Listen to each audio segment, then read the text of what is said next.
안녕하십니까, 해세밥입니다. 1세대 1주택 고가주택 양도시 양도소득세 계산하는 방법에 대해서 알아보도록 하겠습니다. 본 교육은 예시일 뿐이므로 실제 매매 시 꼭 전문가와 상담을 하시기 바랍니다. 상황을 설명드리면 양도일자는 20년 1월 15일, 취득일자는 12년도 7월 5일 일반주택입니다. 총 7년은 넘었지만 8년은 되지 않은 상태입니다. 실지 양도가액은 12억 원, 실취득가액은 4억 2천만 원, 취득록세 등은 1180만 원, 자본적 지출액은 750만 원, 양도비 등 기타 비용은 970만 원, 1세대 1주택 비과세 요건은 충족된 상태입니다. 조정 지역 내에 있었지만 주택 보유 기간 중 2년 이상 거주했기 때문입니다. 미등기 양도 자산은 아니고 조세특례 제한법상 감면 대상 주택도 아니고 양도 및 취득 원인이 일반 매매로 특별한 사유가 아닙니다. 신고 및 납부 기한 내 신고 및 납부를 완료한 상황입니다. 이 상황을 가지고 이제 설명을 해드릴 건데, 기본적인 산식 구조를 양도소득세 계산 산식을 알아보고 그에 맞게 각각 사례별로 설명드리겠습니다. 먼저 양도가액은 매매가고요. 그 다음에 취득, 내가 들어간 비용을 빼줘야 되겠죠. 근데 집값 말고도 여러가지 비용이 들어가지 않습니까? 법무사 비용이라든가 중개수수료.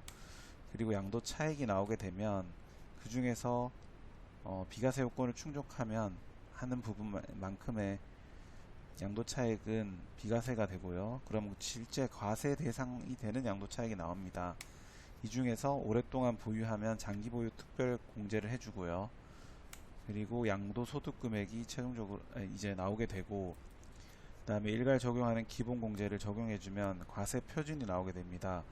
과세 표준에 세율을 곱하게 되면 세율을 곱하고 이제 누진 공제를 빼주게 되면 산출세액이 최종적으로 나오게 됩니다. 이게 바로 양도소득세가 되는 것입니다. 그럼 사례를 통해서 알아보면, 앞서 12억을 주고 매도를 했고 취득가액은 4억 2천만 원에, 그 다음에 기타 법무사 비용이나 등기비, 법무사 비용 등 여러가지 취득록세 등 다양한 비용이 발생했을 텐데, 이게 1180만 원이죠. 예, 그리고 기타 필요 경비가 자본적 지출액으로 인한 750만 원, 그 다음에 양도비 등으로 발생한 970만 원이 있죠. 예. 그러면 왜냐하면 양도를 하려면 양도에 관련해서 추가적인 비용이 들지 않습니까? 부동산 중개 수수료도 또 들고요. 그리고 양도 차익의 경우 이렇게 계산하면 7억 5천 100만 원이 나오고요. 예, 양도 차익이 어마어마하네요. 그런데 이 중에서 9억 원, 원래 1세대 1주택은 비과세라서 이제 세금을 내지 않아야 되는데 9억 원까지만 해줍니다. 그래서 12억 원에서 9억 원은 차지하는 비율만큼 여기서는 4분의 3, 즉 75%가 되는데요. 이 75%만큼은 1세대 1주택 비과세 요건을 충족했기 때문에 빼줍니다. 그러면 1억 8,775만원으로 확 떨어지는데요. 이 과세대상 양도 차익에서 또 이제 주택 보유기간이 8년 미만으로 장기보유 특별공제가 적용돼서 1년에 8%거든요. 8, 7에 56이면 56% 아닙니까? 이렇게 56% 금액을 또 빼줍니다. 그러면 8,200만 원 가량 정도가 나오는데, 이제 여기에서 기본 공제는 250만 원. 그냥 이거는 정액으로 딱 적용되는 거고요. 누구에게나 동일하게. 그리고 과세 표준은 이렇게 8천만 원 가량이 됩니다. 여기에 구간별로 차등해서 이제 세율을 적용하는데, 누진 세율을 적용하는데 4,600만원 초과 8,800만원 이하의 경우이므로 24%가 적용됩니다. 그래서 계산을 해주고 이 누진공제만큼을 빼주면 이 최종적으로 양도소득세가 1,400만원 가량이 나옵니다. 여기 빨간색으로 표시한 거에서 보듯이 7억 5천만 원이 이 비과세 1세대 1주택 비과세 요건을 충족했기 때문에 무려 5억 6천만 원이나 차감을 해줍니다. 그리고 이렇게 해서 나온 1억 8천만 원인데도 또 장기 보유를 하게 되면 56%를 감면해 줍니다. 또 공제를 해줍니다. 그러면 1억 원이나 또 감소를 하죠. 그래서 최종적으로 낼 금액은 시세 차익이 위에서 보듯이 7억 5천만 원이었는데도 불구하고 1,400만 원밖에 나오지 않게 됩니다. 예, 이래서 1세대 1주택 비과세 요건을 사람들이 중요하다고 하는 거죠.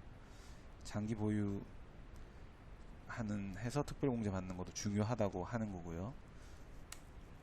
그래서 최종적으로 신고서는 취득가액 및 필요경비 계산 상세명세서, 그 다음에 양도소득금액 계산명세서, 그리고 양도소득가세표준 신고 및 자진납부 계산서, 이렇게 3개 정도를 제출하게 되는데, 이걸 여기 취득가액 및 필요경비 상세명세서를 보면 아까 앞서 말했듯이 매입가, 실제 집값이겠죠. 4억 2천, 그 다음에 취득세, 등록세 각각 300, 600 가량, 그리고 그 법무사 비용이나 중개수수료 같은 거 이렇게 들어가고요. 그러면 최종적으로 4억 3천 정도가 이제 비용 취득가액으로 계상되게 되고, 그다음 기타 필요 경비가 또 있을 수 있지 않습니까?